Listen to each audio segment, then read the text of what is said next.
Le témoignage de cet ex-sataniste est troublant. Ce que j'ai vu m'a choqué. Je m'appelle Louis et mon histoire n'est pas facile à raconter. Pour être honnête, je suis encore surpris d'être en vie et de pouvoir en parler aujourd'hui. J'ai grandi dans un foyer marqué par l'absence et le chaos. Mon père nous a quittés quand j'avais à peine 3 ans. Et ma mère, dépassée par les responsabilités, tentait tant bien que mal de subvenir à nos besoins. Mais elle semblait toujours au bord de l'effondrement. Malgré tous ces efforts, il y avait quelque chose que je n'arrivais jamais à trouver. La sécurité, l'amour, ou peut-être tout simplement la paix. Depuis mon plus jeune âge, je portais en moi une sensation de vide, comme un trou noir qui aspirait tout autour de moi.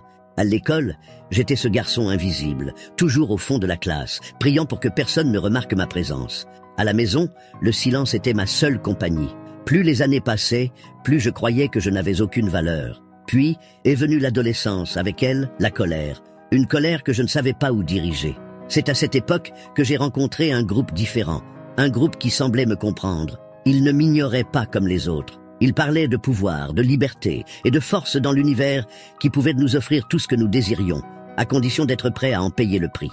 Au début, tout cela semblait inoffensif, presque comme un jeu. Nous faisions de petits rituels, dessinions des symboles et prononcions des mots étranges. Mais, avec le temps, cela a cessé d'être un simple divertissement. Je me souviens de la première fois où j'ai participé à un rituel plus sérieux. C'était une nuit froide, et l'odeur des bougies brûlées imprégnait l'air. L'atmosphère était lourde, comme si quelque chose d'invisible nous entourait. En prononçant les paroles du rituel, j'ai ressenti un mélange de peur et d'excitation. C'était comme si, pour la première fois, j'avais le contrôle sur quelque chose, comme si j'avais trouvé un but. Mais, au fond, une partie de moi savait que je m'enfonçais. Au fil des années, je suis monté dans la hiérarchie de ce groupe. Chaque rituel me demandait davantage, comme si je troquais des morceaux de mon âme contre des miettes de pouvoir. Mais, malgré tout ce que j'obtenais, le vide en moi ne cessait de grandir. C'était comme tenter de remplir un puits sans fond. Certaines nuits, je restais allongé à regarder le plafond, incapable de dormir. La chambre semblait remplie d'ombres mouvantes, et la sensation d'être observé ne me quittait pas. J'essayais de l'ignorer, me disant que cela faisait partie du prix à payer. Mais au fond, je savais que quelque chose n'allait pas. J'étais prisonnier d'un abîme que je creusais moi-même, et l'idée d'admettre que je ne savais pas comment en sortir m'effrayait encore davantage. Le sentiment de vide qui m'accompagnait semblait grandir chaque jour, comme un poids que je ne pouvais pas enlever de ma poitrine. Malgré tous mes efforts pour l'ignorer, ma vie s'effondrait. C'était comme si la promesse de pouvoir et de contrôle qui m'avait attiré dans ce groupe s'était transformée en chaînes invisibles qui me retenaient captif. Je me souviens d'une nuit en particulier. J'étais seul chez moi, assis dans le noir, envahi par une solitude écrasante. Ce n'était pas seulement l'absence de personnes autour de moi, c'était quelque chose de plus profond, comme si moi-même, je ne voulais plus de ma propre compagnie. Le silence dans la pièce semblait hurler. Les ombres qui m'avaient autrefois fasciné m'effrayaient désormais. J'étais épuisé, mais incapable de dormir. Chaque fois que je fermais les yeux, je voyais des visages déformés. J'entendais des voix murmurer mon nom. Cela me terrifiait, mais je ne savais pas où aller. C'est aussi à cette période que j'ai commencé à perdre du poids. Je n'avais plus d'appétit. Mon énergie semblait vidée, comme si quelque chose aspirait la vie hors de moi. Ma mère, qui était habituée à me voir distant, a commencé à remarquer que quelque chose n'allait pas. « Tu es malade, Louis ?» m'a-t-elle demandé un soir, les larmes aux yeux. Ce moment m'a brisé le cœur. Elle paraissait si petite, si fragile. Et moi, au lieu de l'aider, je m'enfonçais encore plus. Mes amis de ce groupe ont aussi remarqué mon changement. Ils ont commencé à me mettre la pression. Ils disaient que je rompais les pactes, que je devais revenir participer au rituel. Mais je n'y arrivais pas. Quelque chose en moi m'en empêchait. Cela n'a fait qu'empirer les choses. J'ai commencé à recevoir des appels menaçants, des insinuations que je ne pouvais pas simplement partir. Chaque jour, la peur grandissait, me paralysait. Je savais que j'avais besoin d'aide, mais je n'avais aucune idée d'où la trouver. À cette époque, il me semblait que la seule option était de continuer à chuter. Mais quelque chose, une étincelle presque imperceptible, a commencé à grandir en moi. Peut-être était-ce le désir de changer, peut-être un simple cri d'alarme. Je ne savais pas encore que ce cri serait entendu. C'était un dimanche après-midi, alors que j'errais dans les rues de mon quartier, qu'un événement inattendu s'est produit. J'étais perdu dans mes pensées, essayant d'échapper à l'angoisse qui semblait m'engloutir. Les voix qui me hantaient, les murmures de mon passé, résonnaient plus fort que jamais. Mon corps était là, mais mon esprit semblait prisonnier d'un labyrinthe de culpabilité et de peur. Soudain, une musique attira mon attention. Elle provenait d'une petite église au coin de la rue. C'était quelque chose de si simple, mais en même temps tellement différent de tout ce que j'avais déjà entendu. Je ne saurais dire ce qui m'a fait m'arrêter. Peut-être la curiosité ou peut-être le désespoir. Quoi qu'il en soit, je me retrouvais devant cette porte, incapable de faire un pas en arrière. L'hésitation me paralysait. Qui étais-je pour entrer là? Après tout ce que j'avais fait, après tout ce que j'étais devenu, avais-je réellement le droit de chercher quelque chose de bon? Alors que je luttais contre ces pensées, une dame âgée, qui se trouvait à l'entrée, me regarda avec un sourire chaleureux. « Entre, mon fils. Tu es le bienvenu ici, » dit-elle, d'une voix si douce qu'elle fit tomber toutes mes résistances. Je suis entré lentement, essayant de ne pas attirer l'attention, et je me suis assis au fond. L'endroit était simple, mais il y avait quelque chose que je ne parvenais pas à expliquer. La chaleur de cette salle était différente de tout ce que j'avais déjà ressenti. Les gens chantaient avec une joie que je ne comprenais pas, mais qui, d'une certaine manière, commençait à me toucher. Quand le pasteur a commencé à prêcher, j'ai eu l'impression qu'il s'adressait directement à moi. Il parlait de personnes qui se sentaient perdues, de celles qui pensaient ne plus avoir d'espoir. « Dieu n'a jamais renoncé à toi, même lorsque toi, tu as renoncé à toi-même. » a-t-il dit. Ces mots percèrent toutes les barrières que j'avais construites. J'ai senti un nœud dans ma gorge, et avant même de m'en rendre compte, des larmes coulaient sur mon visage. À cet instant, quelque chose en moi a changé. C'était comme si une petite lumière s'était allumée au milieu des ténèbres. Je ne savais pas encore ce qui allait suivre, mais je savais que je ne pouvais pas ignorer ce que j'avais ressenti à cet endroit.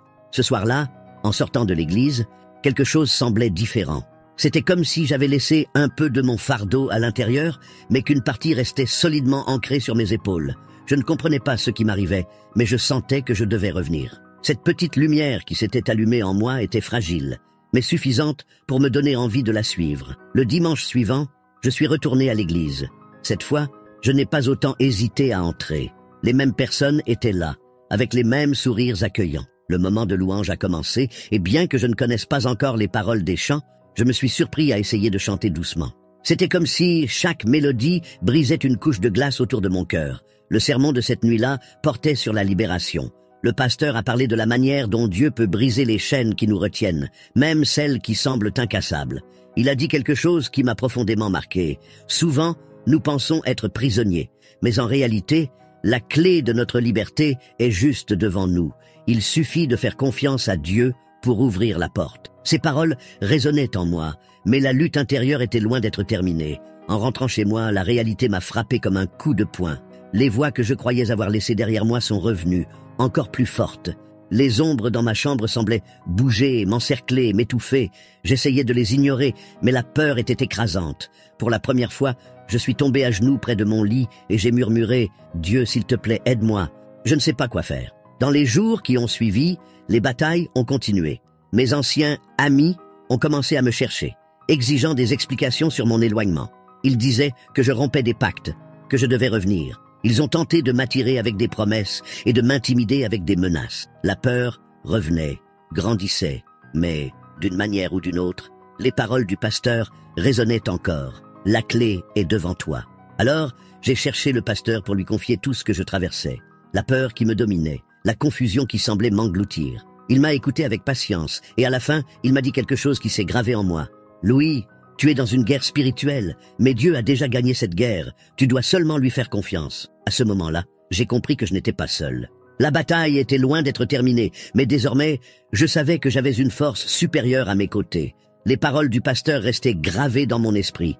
Dieu a déjà remporté cette guerre. C'était puissant, mais difficile à croire. Après tout ce que je ressentais, c'était que la bataille en moi était plus intense que jamais.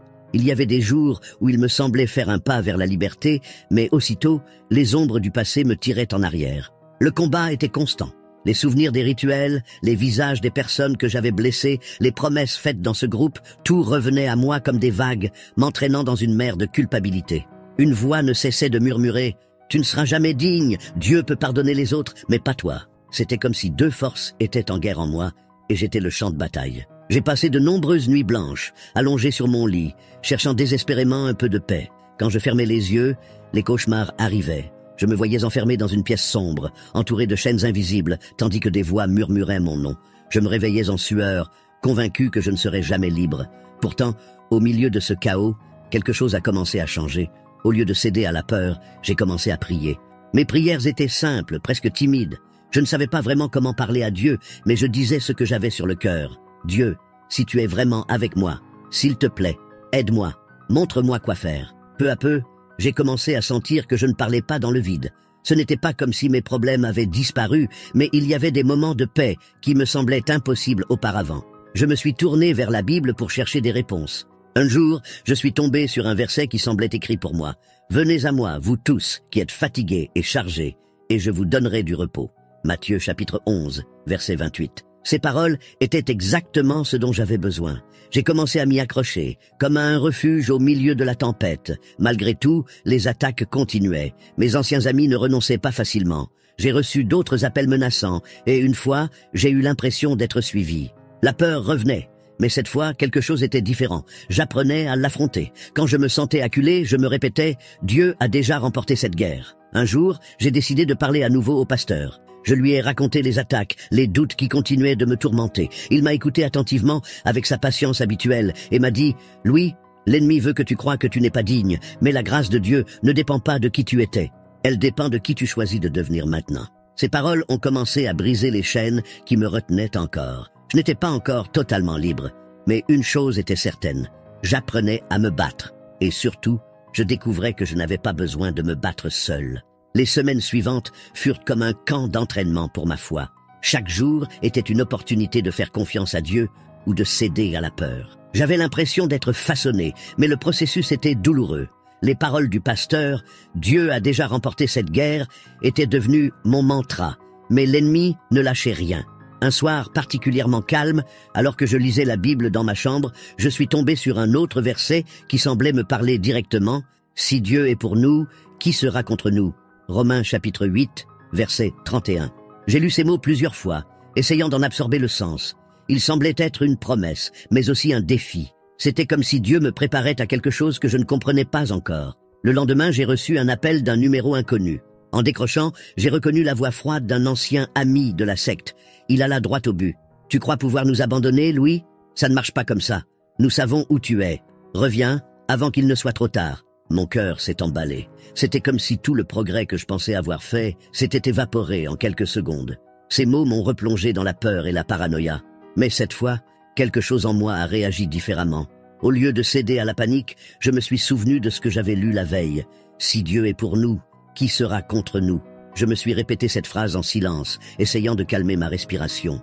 Je n'étais pas juste une menace, c'était une épreuve. Et pour la première fois, j'ai senti que j'avais la force de l'affronter. Ce soir-là, je suis allé à l'église.